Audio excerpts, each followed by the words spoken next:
if you can teach people to stand up in the face of the things they're afraid of, they get stronger.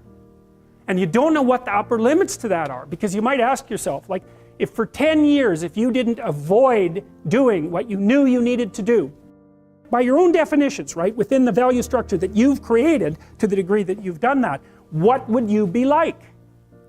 If you actually want something, you can have it. Now the question then would be, well, what do you mean by actually want? And the answer is that you reorient your life in every possible way to make the probability that that will occur as certain as possible. And that's a sacrificial idea, right? It's like, you don't get everything. Obviously. But maybe you can have what you need. And maybe all you have to do to get it is ask. Well, you know, there are remarkable people who come into the world from time to time, and there are people who do find out over decades-long periods what they could be like if they were who they were. If they spoke their being forward. So why do you want to challenge? Because that's what you're built for. That's what you're built for. You're built to take on a maximal load, right? Because that's what strengthens you, and you need to be strong because life is extraordinarily difficult, and because the evil king is always whittling away at the structure of the state, and you have to be awake and sharp to stop that from happening, so that you don't become corrupt, and so that your family doesn't become corrupt, and so that your state doesn't have to become corrupt. You have to have your eyes open and your wits sharp and your words at the ready, and you have to be educated, and you have to know about your history, and you have to know how to think, and you have to know how to read, and you have to know how to speak, and you have to know how to aim, and you have to be willing to hoist the troubles of the world up on your shoulders.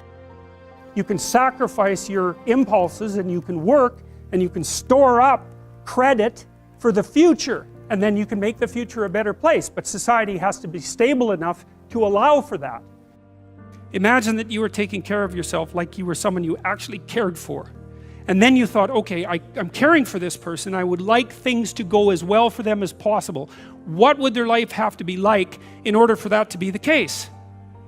Well, people don't do that. They don't sit down and think, all right, you know, let's figure it out. You've got a life. It's hard, obviously. It's like 3 years from now, you can have what you need. You got to be careful about it. You can't have everything. You can have what would be good for you, but you have to figure out what it is, and then you have to aim at it. Things you do, they're like dropping a stone in a pond. The ripples move outward, and they affect things in ways that you can't fully comprehend, and it means that the things that you do and that you don't do are far more important than you think. And so if you act that way, of course, the terror of realizing that is that it actually starts to matter what you do. And you might say, well, that's better than living a meaningless existence. It's better for it to matter. But I mean, if you really asked yourself, would you be so sure if you had the choice? I can live with no responsibility whatsoever. The price I pay is that nothing matters. Or I can reverse it and everything matters. But I have to take the responsibility that's associated with that. It's not so obvious to me that people would take the meaningful path. Well, you're perfectly capable of thinking.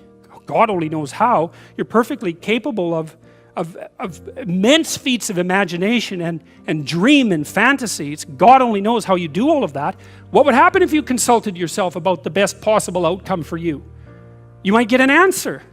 Sacrifice. What does that mean, sacrifice? Well, it's a discovery. It's the discovery of the future. It's like the future is actually the place where there is threat, and it's always going to be there. So what do? You make sacrifices in the present so that the future is better. Do you have problems in your life that you're not addressing that you could solve? And the answer is yes. And it's an easy thing to figure out. You sit on your bed one morning and say, okay, there's some things that need to be done that I don't want to do, that I could do, that would make things better by the end of the day. What are they? And then you might have to say, okay, well, how do I entice myself into doing a few of those? And if you ask, instead of trying to force yourself to do it like you're a tyrant and a slave at the same time, you can usually negotiate with yourself so that you'll start to sort those things out. Sort them out. But one of the main reasons that people don't get what they want is because they don't actually figure out what it is. And the probability that you're going to get what would be good for you, let's say, which would even be better than what you want, right? Because you know, you might be wrong about what you want easily, but maybe you could get what would really be good for you. Well, why don't you? Well, because you don't try.